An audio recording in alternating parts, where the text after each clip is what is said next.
hantu, tapi cuman kepala, Mas. Itu mungkin 1 atau 2 minggu, Mas. Itu beliau dikabarkan meninggal, Mas. Meninggal dunia dengan tidak wajar gitu kan. Karena meninggalnya tuh lidahnya keluar, Mas. Lidahnya keluar, matanya tuh melek gitu loh.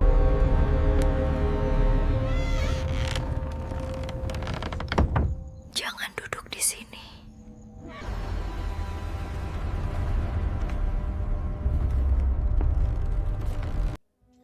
Assalamualaikum warahmatullahi wabarakatuh. Kembali lagi di channel Lincak Setan, channelnya para pencinta horor. Untuk kali ini channel Lincak Setan akan membuka kisah yang sangat menyeramkan yang dialami oleh Bang Bay. Kisah ini bermula ketika Bang Bay berada di desa, tentang para santet dan dukun-dukun yang sesat. Sebelum kita lanjut ke ceritanya, siapkan kopi dulu bagi yang mengopi, siapkan teh bagi yang minum teh, dan silahkan nyalakan rokok bila Anda merokok. Tanpa lama-lama, kita saksikan dan dengarkan kisah dari Bang Bay. Halo Mas Bayu, apa kabar? Alhamdulillah baik, Mas Lulu. Jadi apa yang akan Anda ceritakan di channel Lincak Setan ini? Monggo jenengan ceritakan kisah jenengan. Baik, Mas Lulu. Jadi kisah ini bermula dari saya dan teman saya sendiri ya. Itu kita berdua ini memang suka bela diri, Mas. Ya kayak silat kayak gitulah ya. Terus kita nggak memungkiri ya, namanya silat juga pasti ada ilmu yang lainnya. Contohnya silat ilmu fisik yang kelihatan mata, dan yang kedua ilmu yang tak kasat mata atau ilmu kebatinan gitu, Mas.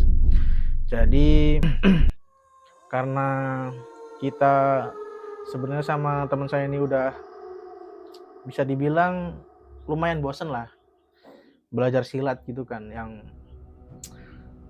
apa namanya ya kayak capek lah gitulah, Mas, ya gitulah. Terus kita pengen nyoba yang ini, Mas, yang kayak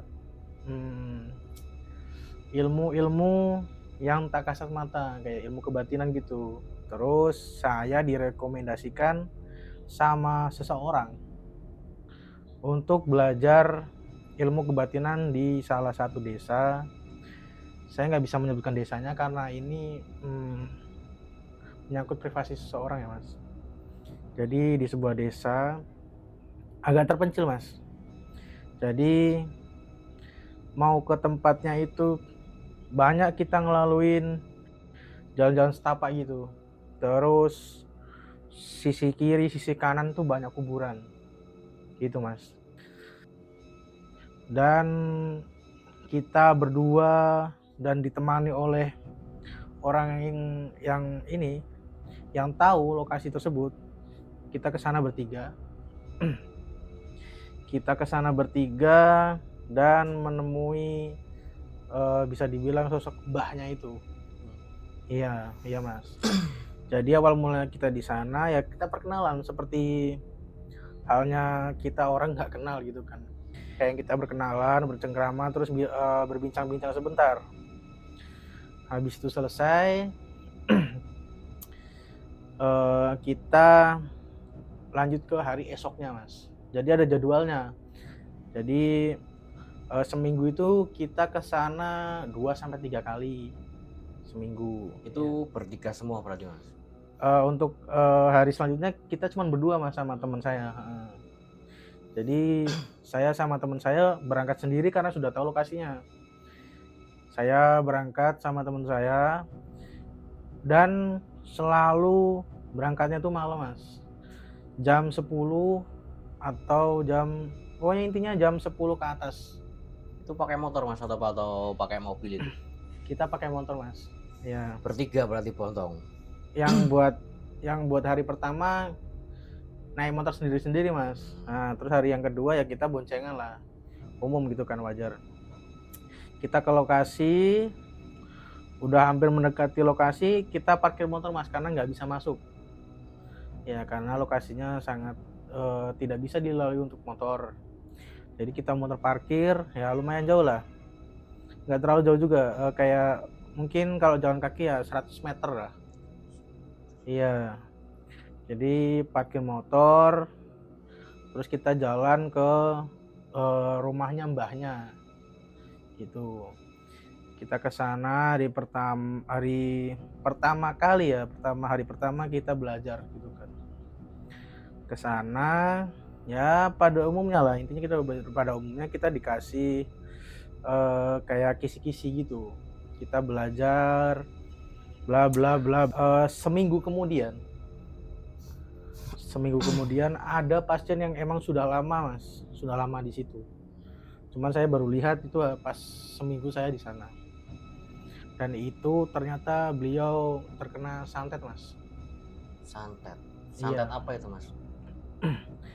Saya kurang paham santetnya santet apa. Cuman dari ceritanya korban ini, jadi kakeknya, terus ke bapaknya, ke kakaknya, itu tuh meninggal semua Mas.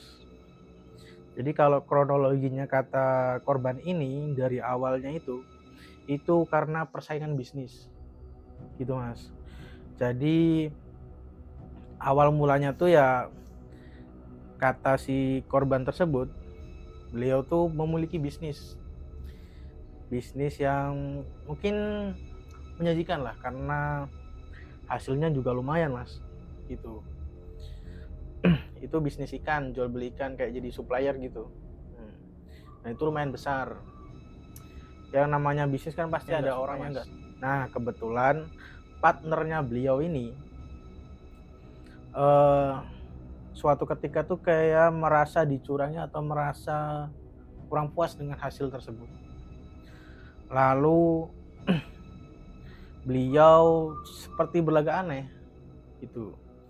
Jadi pelaku ini memutuskan hubungan kerjasama sepihak.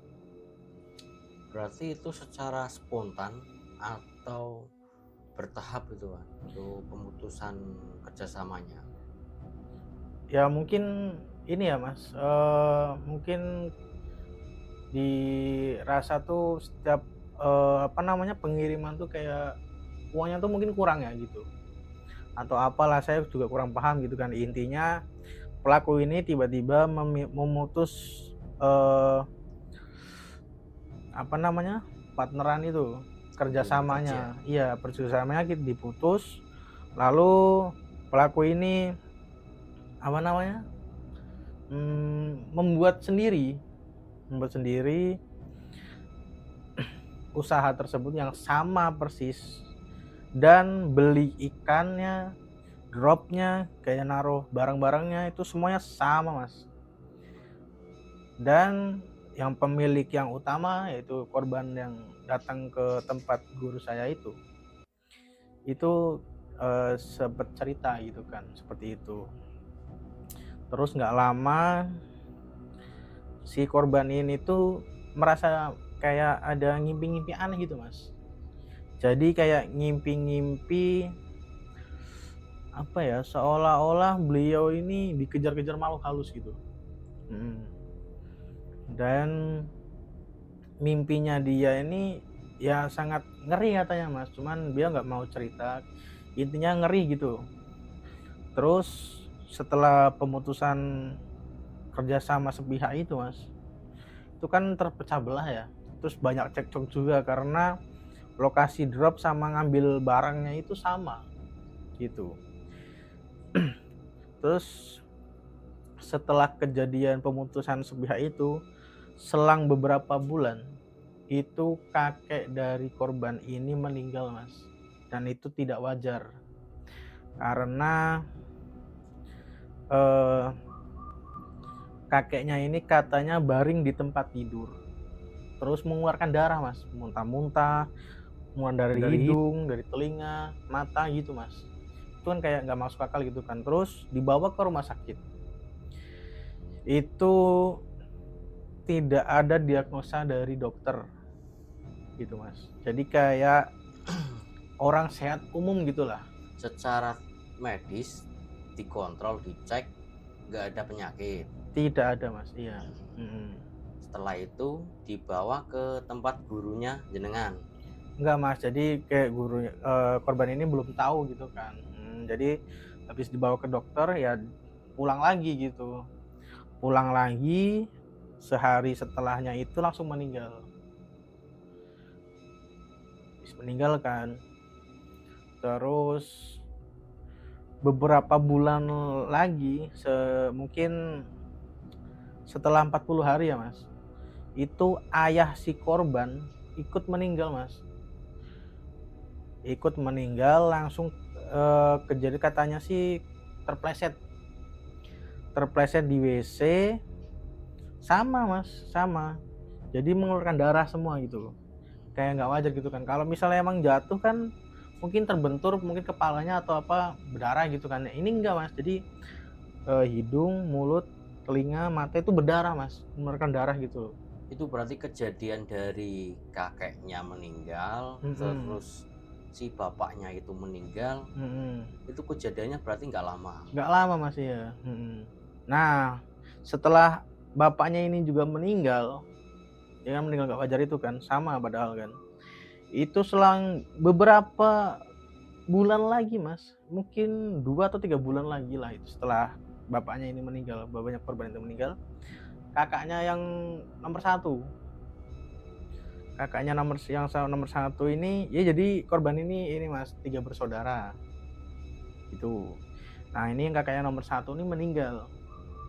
Ya, meninggal setelah ayahnya ini meninggal. Jadi selang beberapa bulan lah gitu. Beliau meninggal.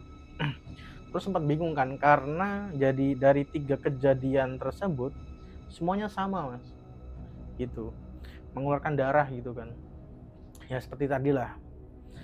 Habis itu karena ketakutan mungkin ya, istrinya si korban ini ketakutan atau apalah.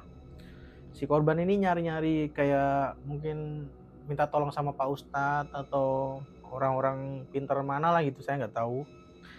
Itu nggak ini Mas, nggak mempan gitu.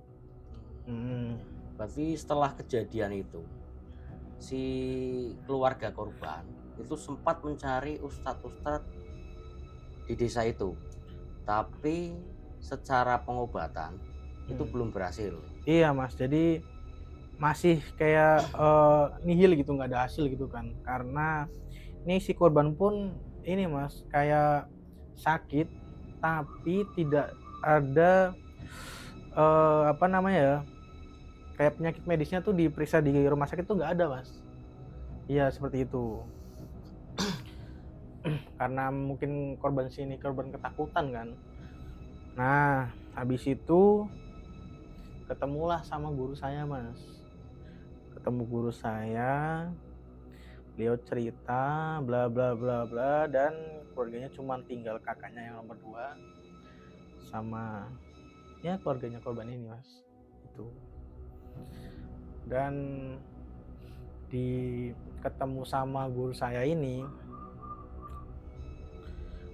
kita ini Mas, berarti saya sama teman saya, guru saya dan korban, kita mau ngecek ke rumahnya gitu. Saya juga nggak tahu Mas, saya kan nggak tahu apa-apa kan, awalnya juga emang mau belajar, cuman kan kita belum, ibaratnya tuh kayak belum sampai lah ke tahap itu kan. Jadi cuman ya dibantu untuk bantu doa-doa lah gitu, sebisanya kita lah ya kan. Sampai di depan rumahnya Mas, itu saya merasa kurang enak badan gitu Mas, karena memang sejak SMA ya, saya ini sering melihat hal-hal yang orang lain tidak bisa melihat Mas. Indigo berarti. Saya juga nggak paham, cuman saya tuh sering merasa hal-hal aneh tuh ada di sekitar saya gitu Mas. Saya bisa merasakannya. Terus saya juga tanya kan sama mbahnya ini kan, "Mbah, ini saya di depan rumah ini seperti ada aura negatif, saya nggak bisa masuk." Karena pas saya masuk, temen saya juga mental, Mas. Tiba-tiba mental sendiri, Bang. Iya, mental. Padahal itu nggak ada apa-apa, Mas. Iya, itu agak aneh juga. Habis itu saya melihat ke samping rumah. Di samping rumah itu saya, melihat sosok pocong, Mas. Itu padahal masih jam 8 malam, Mas. Dan memang sih, rumah beliau ini, rumah korban ini, itu memang kampung yang lumayan sepi lah. Walaupun rumahnya tuh berdekatan gitu kan. Tapi termasuk kampung yang lumayan sepi. Jadi kayak warga tuh ya jarang yang lalu lalang di depan rumah gitu kan, walaupun jalan gitu kan. Ya seperti itu, Mas. Setelah dinetralisir sama mbahnya itu atau guru saya itu, kita baru bisa masuk. Seperti ya mungkin dibaca-bacaan apalah, saya juga kurang paham.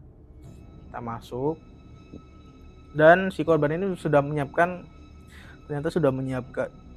ternyata sudah menyiapkan ini, Mas, maaf ya. Sudah menyiapkan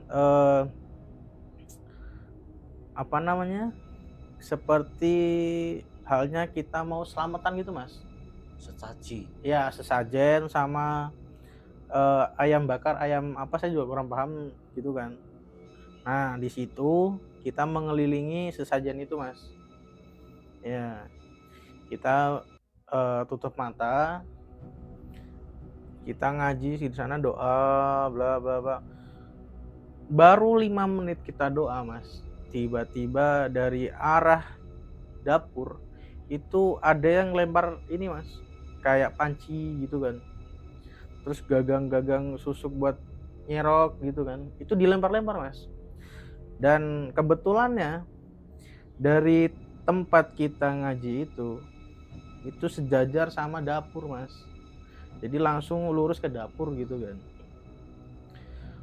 Itu saya kaget, Mas, sempat buka mata Mas saya, Mas. Sebenarnya padahal tidak boleh buka mata di situ.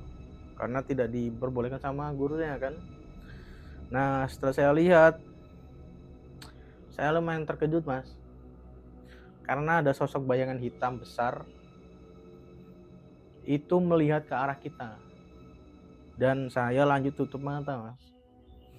Kita ngaji lagi, kita berdoa lagi. Hal yang terulang sama, Mas. Dilempar wajan kita, Mas. Untung tidak ada yang kena. Itu juga saya bingung, Mas. Lalu kita selesai doa, kita dibagi, Mas. Saya sama guru saya tuh di belakang. Di dapur tersebut yang lumayan inilah. Dan teman saya sama korbannya tuh di tempat sesajen itu.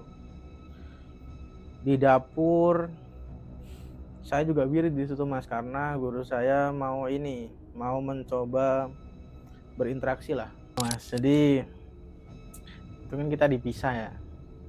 Karena guru saya juga pengen interaksi dengan makhluk tersebut. Dan alangkah terkejutnya saya di situ, saya wirid, saya diganggu sosok ini, Mas, hantu tapi cuman kepala, Mas. Jadi kayak kepala tapi rambutnya panjang, mukanya serem, Mas, gitu. Ada giginya tuh bertaring gitu. Itu kayak mengelilingi kita. Jadi saya tuh kayak merasa diputari sama makhluk tersebut. Gitu, Mas. Nah, terus guru saya membaca apalah itu mantra atau apa bla bla bla bla, saya kurang paham. Dan ini, Mas, nggak lama itu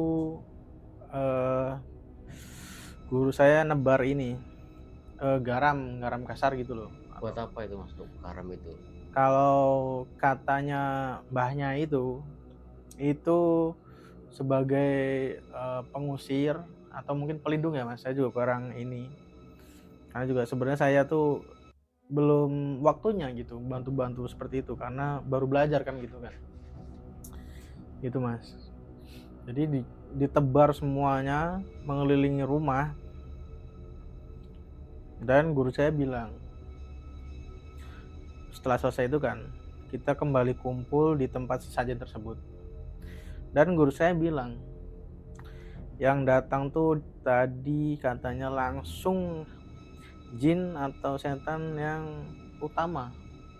Jadi kayak emang jin yang diutus dari dukun yang memerintah untuk santet itu, Mas. Gitu. Jadi datang langsung, ingin langsung membunuh si korban ini. Yang saya nggak bisa sebutkan namanya ya, Mas, karena beliau sudah almarhum gitu kan.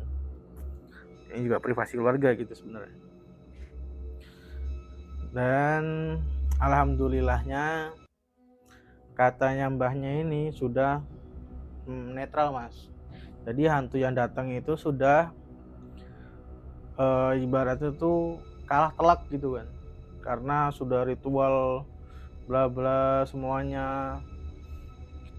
Dan saya juga sempat ini, Mas, sempat muntah-muntah di sana itu, karena tidak kuatnya karena gesekan energi gitu, Mas, gitu kan.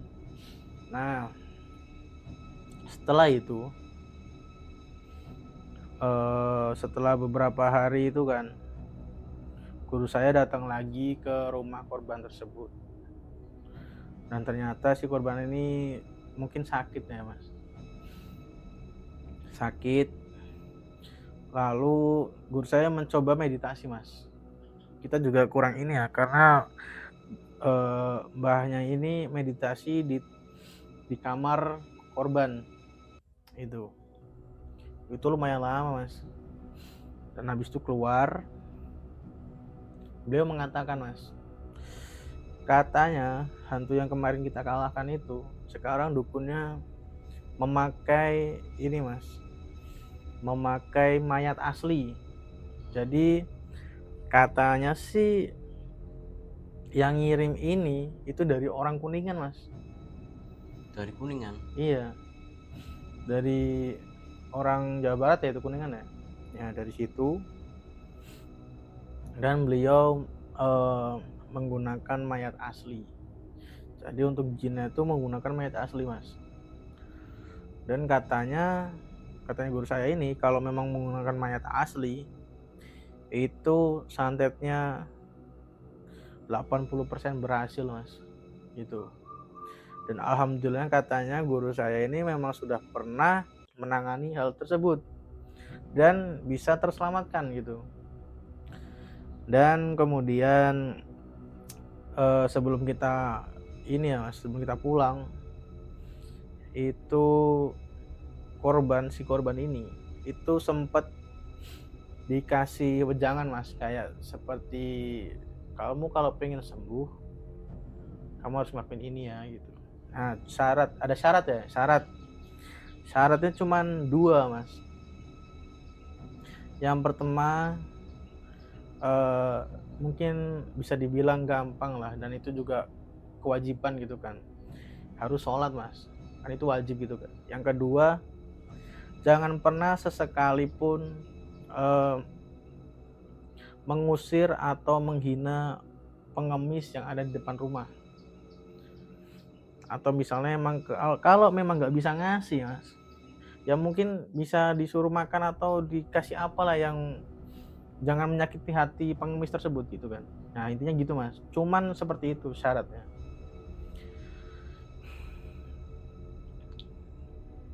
Selang beberapa bulan itu, Mas, nggak beberapa bulan sih, cuman beberapa minggu, itu mungkin 1 atau 2 minggu, Mas, itu beliau dikabarkan meninggal, Mas.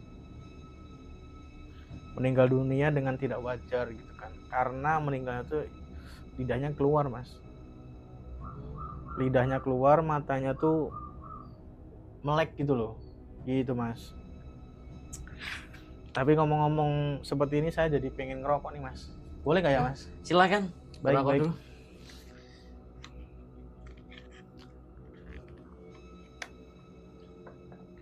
AS.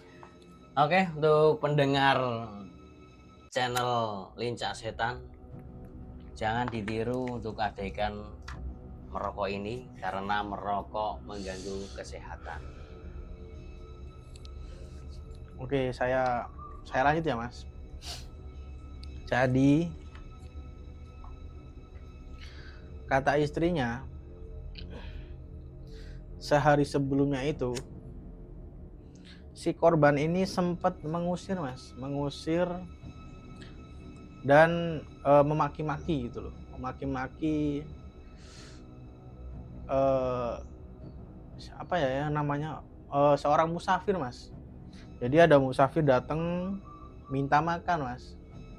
Iya, di rumahnya itu berpakaian hitam, pakai caping itu loh, topi caping itu yang buat ke sawah. Dia jalan kaki, Mas, minta makan di rumahnya gitu kan. Bukannya dikasih makan, malah si korban ini maki-maki, Mas, maki-maki si musafir ini. Lalu nggak lama setelah maki-maki tersebut, musafir itu tiba-tiba hilang, Mas, kata istrinya, karena istrinya juga pas lagi di depan gitu. Lalu 5 menit setelahnya si korban ini katanya merasakan panas di tubuhnya, hawa panas gitu kan,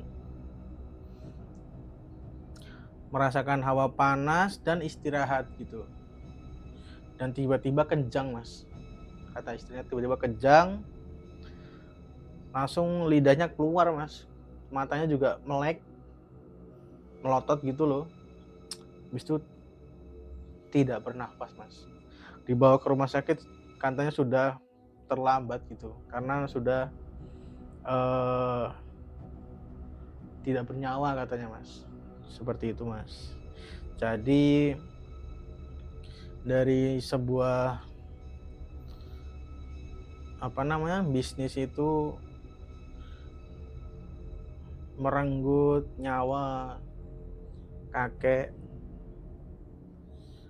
ayahnya, kakaknya nomor 1, dan si korban ini yang minta tolong gitu, Mas. Saya menceritakannya sebenarnya agak sedih ya, karena merasa gagal gitu kan, walaupun saya di sana nggak ngapa-ngapain, cuman bantu-bantu mungkin doa sebisa saya gitu kan,